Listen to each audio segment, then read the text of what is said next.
আসসালামু আলাইকুম রহমতুল্লাহ। আজকে আমরা শুরু করতে যাচ্ছি মেকানিক্যাল ইঞ্জিনিয়ারিং এর আরেকটা basic course subject thermodynamics. Thermodynamics dynamics তো আজকে মূলত আমরা সাবজেক্টের সাথে পরিচিত হব। তো থার্মোডাইনামিক্স শব্দটা আসছে দুইটা শব্দ, গ্রিক শব্দ থেকে, একটা থার্ম আর একটা হচ্ছে কি ডাইনামিক্স। তো থার্ম মানে হচ্ছে আমার হিট, ডাইনামিক্স মানে হচ্ছে নাথিং বাট পাওয়ার। তো এই দুটো গ্রিক শব্দ, আমার থার্মোডাইনামিক্স শব্দটা এখান থেকে আসছে। তার মানে আমরা বুঝতেছি থার্মোডাইনামিক্স হচ্ছে এমন একটা সাবজেক্ট যেটা কি হিট এবং পাওয়ার নিয়ে কাজ করবে, তাই তো? হিট আর কি পাওয়ার, এই দুটোর কি ইন্টারেকশন এবং কি ট্রান্সফর্ম নিয়ে আমরা শিখব। তো হিট থেকে পাওয়ার, পাওয়ার থেকে হিট, যদি আমরা চিন্তা করি যে হিট থেকে পাওয়ার, পাওয়ার থেকে হিট, তাহলে এটা করার জন্য কি আমার এনার্জি ইন্টারেকশন প্রয়োজন হবে। Energy interaction.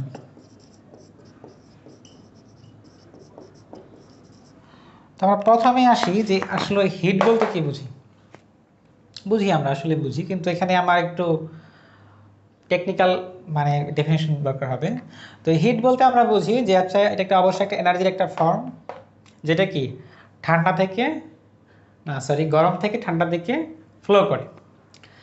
এর পাশে এনার্জি, এটা একটা গুরুত্বপূর্ণ, খুবই এনার্জি সম্পর্কে বোঝাটা আসলে আমাদের খুবই গুরুত্বপূর্ণ অ্যাজ এ মেকানিক্যাল ইঞ্জিনিয়ার। তো এনার্জি কি?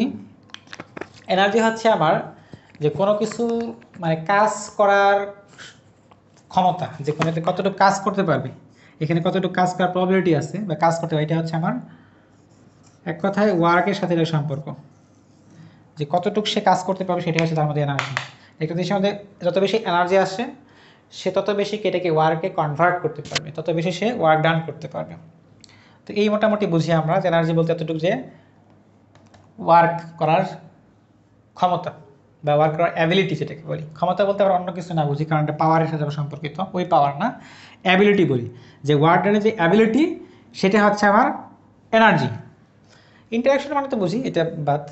এখন সে পাওয়ারই, পাওয়ারটা আমরা বুঝি যে কি work done per unit time, work done per unit time, এটি হচ্ছে আমার পাওয়ার।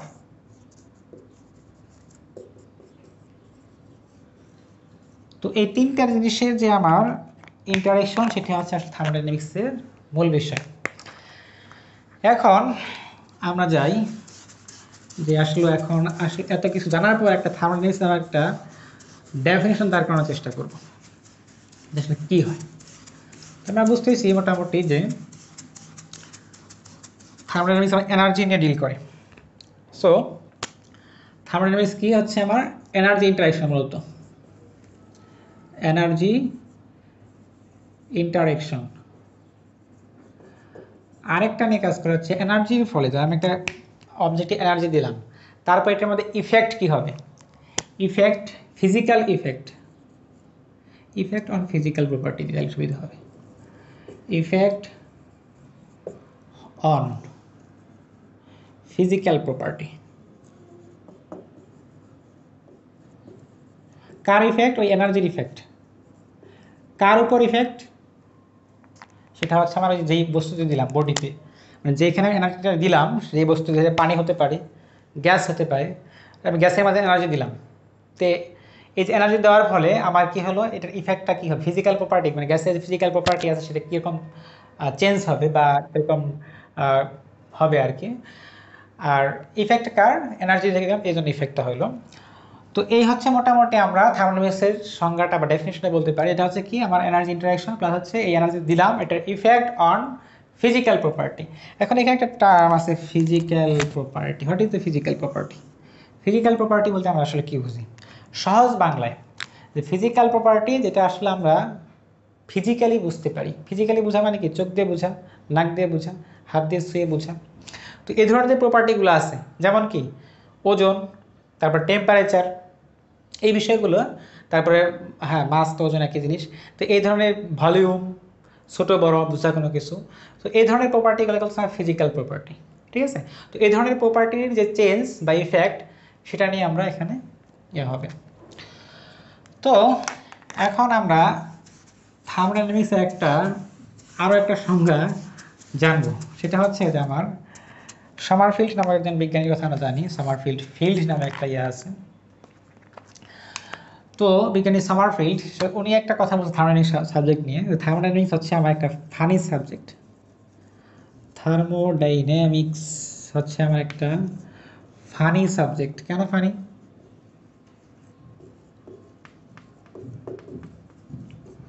ফানি এই জন্য যে আমি এটা ফার্স্ট টাইম যদি পড়ি, একবার যদি পড়ি, তাহলে আসলে আমি এটা কিছুই বুঝবো না। খুব ইন্টারেস্টিং ব্যাপার। আমি পড়বো, গো থ্রু একবারে পুরো পরে ফেলে অনেক কিছু পড়লাম, বাট তেমন কিছু বুঝবো না। সেকেন্ড টাইম যখন পড়বো, ফার্স্ট টাইম যদি পড়ি তাহলে কিছুই বুঝবো না। বাংলায় লিখি, তোমার আন্ডারস্ট্যান্ড নাথিং। প্রথম পড়লে আমি কিছুই বুঝবো না। সেকেন্ড টাইমে যদি আসি, আমি সেকেন্ড টাইমে কি কিছু হয়তো বুঝবো, মনে হয় যে কিছু বুঝছি, আন্ডারস্ট্যান্ড সামথিং বুঝছি, মানে প্রায় বুঝছি, অ্যাকসেপ্ট সামথিং, কিন্তু একটা জিনিস বুঝিনি এরকম মনে হবে। মানে মনে হবে যে আমি পণ্ডিত হয়ে গেছি দুইবার পড়লি। প্রথমবার যদি কিছু বুঝি নাই, সেকেন্ড বার বলে মনে হবে আমি পণ্ডিত হয়ে গেছি। থার্ড টাইম যখন আমি পড়বো, আবার পড়বো, ওই দুই একটা যে বুঝিনি এটা পড়ার জন্য যখন বুঝবো, তখন বুঝবো না আমি আসলে আর কিছুই বুঝিনি, আন্ডারস্ট্যান্ড নাথিং। আবার এই জন্যই ফানি, যে মনে হলে অনেক বুঝে ফেললাম, পরে আবার দেখছি না কিছুই বুঝিনি। কিন্তু এখানে একটা কাহিনী হবে, বাট এখন আমি এটা ইউজ টু হয়ে যাব।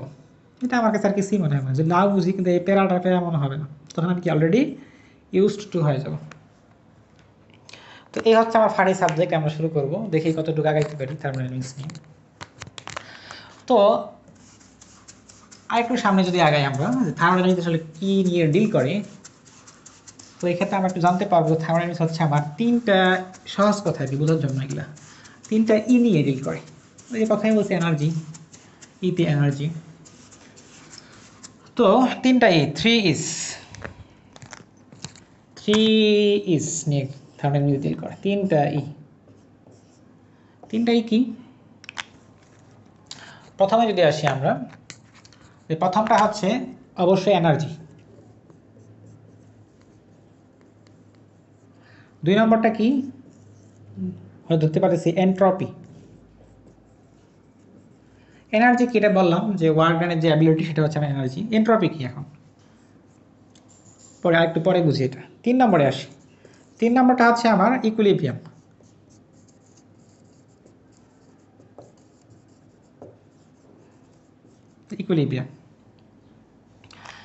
তো এনার্জি তো বুঝি যে কি ওয়ার্ক ডানের যে অ্যাবিলিটি সেটা হচ্ছে আমার এনার্জি।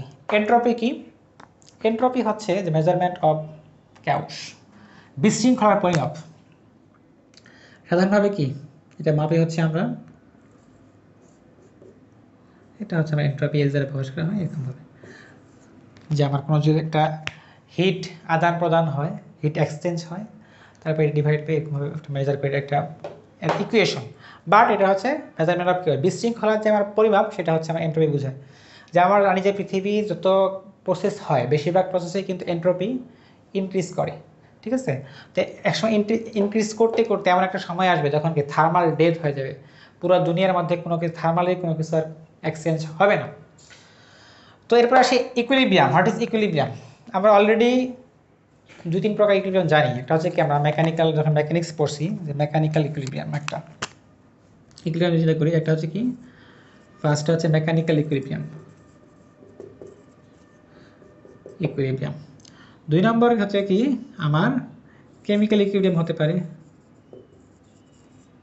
Chemical equilibrium. 3 নম্বর হচ্ছে আমার থার্মোডাইনামিক ইকুইলিব্রিয়াম, থার্মোডাইনামিক্যাল ইকুইলিব্রিয়াম। তো এই 3 প্রকার ইকুইলিব্রিয়াম হতে পারে। তো মেকানিক্যাল ইকুইলিব্রিয়াম কি, এটা আমরা জানি যে মেকানিক্যাল ইকুইলিব্রিয়াম কি হয়। মেকানিক্যাল ইকুইলিব্রিয়াম ফোর্সের সামেশন হয় 0। খালি ফোর্সের সামেশন হয় 0, আরও কিছু হয় নাকি না? যে আমার মেকানিক্যাল ইকুইলিব্রিয়ামের ক্ষেত্রে কি হয় যে summation of force is equal to 0 এবং কি সামেশন অফ মোমেন্টও কিন্তু 0। এই দুইটা হচ্ছে আমার মেকানিক্যাল ইকুইলিব্রিয়াম, এক নাম্বার। 2 নম্বরে কেমিক্যাল ইকুইলিব্রিয়াম, এটা তো বুঝি আমরা। ধরি একটা ছিল আমরা ছোটবেলা পড়ে আসছি যে হাইড্রোজেন আর আয়োডিন মিলে কি হয়, হাইড্রোজেন আয়োডাইড হয়। কি লিখতেছি, হাইড্রোজেন আয়োডাইড। তো এটা কি একটা ইকুইলিব্রিয়াম ইকুয়েশন, যখন কি দুই পাশেই বিক্রিয়ার বেগ আর সম্মুখমুখী বিক্রিয়ার বেগ এবং পশ্চাৎমুখী বিক্রিয়ার বেগ সমান হয়, তখন এটা হচ্ছে আমরা কেমিক্যাল ইকুইলিব্রিয়াম বলি। থার্মোডাইনামিক ইকুইলিব্রিয়াম বলতে কি বুঝি আমরা,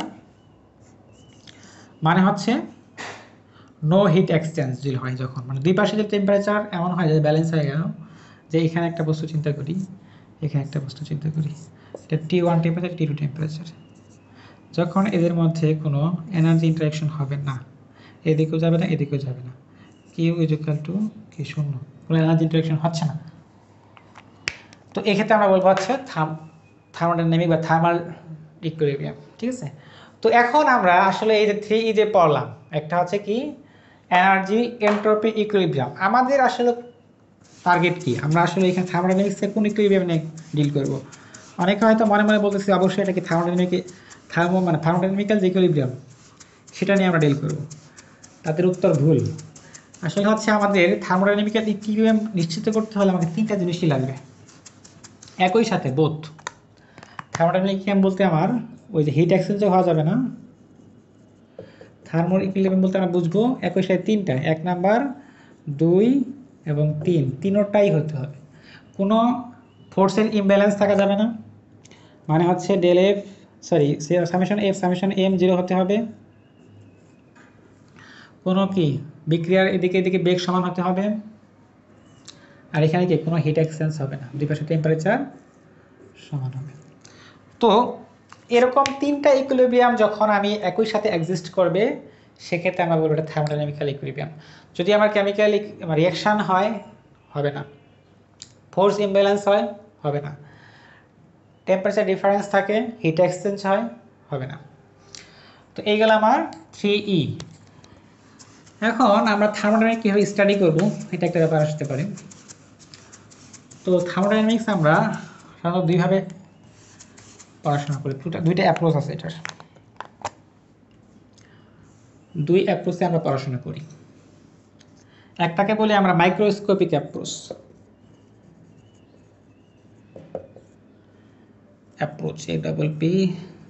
আচ্ছা বুঝি অ্যাপ্রোচ। তো মাইক্রোস্কোপিক অ্যাপ্রোচে কি হবে আমার, এটা আমরা মলিকুলার লেভেলে পড়াশোনা করব, মলিকুলার লেভেলে এর প্রপার্টি নিয়ে বিভিন্ন কিছু নিয়ে পড়াশোনা করব। এটা গুরুত্বপূর্ণ যে আমরা এটা মলিকুলার লেভেলে পড়ব। এরপরটা হচ্ছে আমরা ম্যাক্রোস্কোপিক, মানে একটু বড় অ্যাপ্রোচ। তো মাইক্রোস্কোপিক অ্যাপ্রোচে যেটা হবে, আমরা আসলে মলিকুলার লেভেলে স্টাডি করব না, আমরা পুরো হোল সিস্টেম নিয়ে পড়াশোনা করব, এখানে অত সূক্ষ্মভাবে করা হবে না। তো এটা আমরা আসলে ওই মলিকুলার লেভেলে পড়ব না। তো আমরা এই যে এটা মলিকুলার লেভেলে পড়তেছি, এটাকে বলি হচ্ছে আমরা স্ট্যাটিস্টিক্যাল অ্যাপ্রোচও বলি, এটাকে স্ট্যাটিস্টিক্যাল থার্মোডাইনামিক্স বলা হয়, স্ট্যাটিস্টিক্যাল থার্মোডাইনামিক্স। আমরা মেকানিক্যালের ফার্স্ট ইয়ারে এটা ফিজিক্সের কিছু কোর্স হিসেবে এটা পড়ে থাকি, থার্মোডাইনামিক্স অল্প একটু পড়ে থাকি, স্ট্যাটিস্টিক্যাল থার্মোডাইনামিক্সটা ফিজিক্সের একটা কোর্স হিসেবে পড়ে থাকি। আর এই যে এটা পড়ছি ম্যাক্রোস্কোপিক অ্যাপ্রোচ, এটাকে বলি আমরা ক্লাসিক্যাল থার্মোডাইনামিক্স, ক্লাসিক্যাল থার্মোডাইনামিক্স।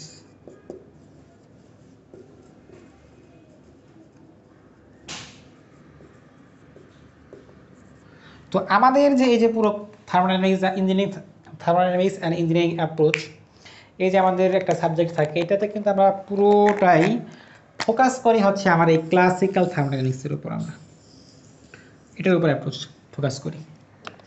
ঠিক আছে, তো আমরা আসলে এখন যা কিছু শিখবো অল আর কি ক্লাসিক্যাল থার্মোডাইনামিক্স, এখানে আমরা মলিকুলার লেভেলে কিছু আসলে শিখবো না, পুরো একটা সিস্টেম নেব, সিস্টেম নিয়ে স্টাডি করব। তো এই হলো আমাদের থার্মোডাইনামিক্স সম্পর্কে প্রাথমিক ইন্ট্রোডাকশন। নেক্সট ডে থেকে ইনশাল্লাহ আমরা আমাদের মূল পড়াশোনায় ফিরে যাব। আসসালামু আলাইকুম রহমতুল্লাহ।